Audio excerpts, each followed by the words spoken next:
What's up, queers? Happy Pride Month from Burn Before Reading. As we've mentioned on the show recently, it's hard to celebrate queer joy on the main feed when our main MO is roasting. So it's a lot easier to find that queer joy on the bonus show, where we like to celebrate literary stories that we like, that uplifts us, that brings us joy. So for June, today we released a bonus episode for our patrons about the history of Western queer literature called God, Gold, and Gloryholes.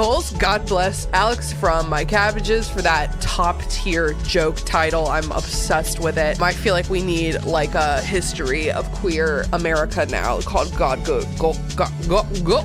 And it turned into a gluck cluck sound. And if that's not gay, I don't know what is. Anyway, please enjoy this sample of our bonus episode. Well, today we're going to talk, I already said this like 100 years ago. We're going to talk about the history of queer literature. And I've compiled some notes from an article from Penguin. Ever heard of it? Called From Sappho to Stonewall and Beyond, How Fiction Tells the LGBTQ History. I also used literary icon Wikipedia for a lot of this. I love that. Wikipedia is so good for a lot of things, especially stuff like the history Greek of mythology. Yeah, like stuff that like does not really change.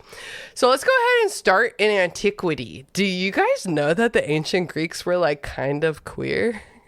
Yeah. Maybe a little bit. Did you know that? Have either of you read Song of Achilles by Madeline Miller? I have.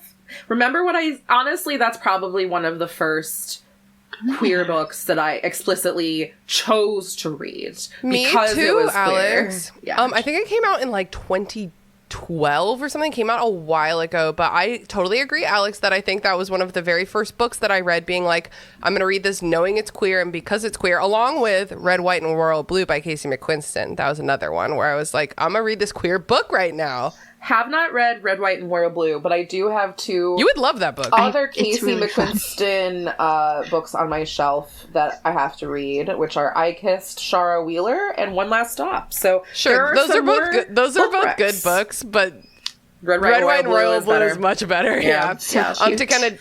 Did you figure out if you've read Song of Achilles? You were making a face like you couldn't remember. I have not read that one yet. I've heard a lot about it, but it is a slow burn. My boyfriend actually recently read it. He comes to my house, looks at my shelf, and is like, "This one any good?" And I'm like, "Yeah." And he's like, "I'll read it." That's so fun. I'm obsessed with that man. I'm obsessed with him.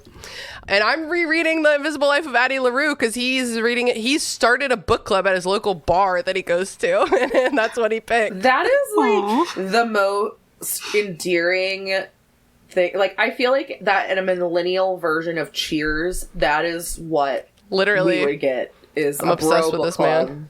I'm obsessed with this man. Green flags everywhere. So anyway, Song of Achilles is a modern text, but it does like reflect the time periods like pride in same-sex relationships, and how like men at the time just were like different. They had like different expectations and like they had different roles in society than they necessarily do now. Masculinity was just different back then.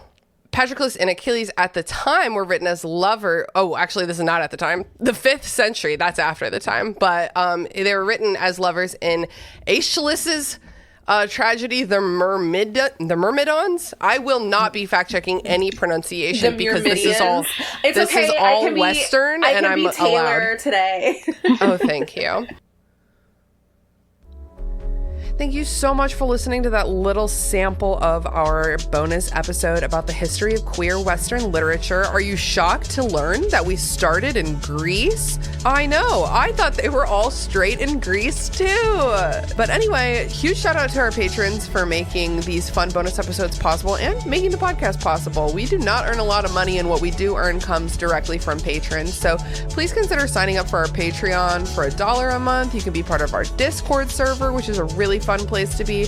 And for the $5 a month tier, you can get these monthly bonus episodes. We're hoping to add a couple more tiers this summer as well. And we are just so damn grateful for you, patron, listener, whatever you are. We love you. Happy Pride and stay joyful.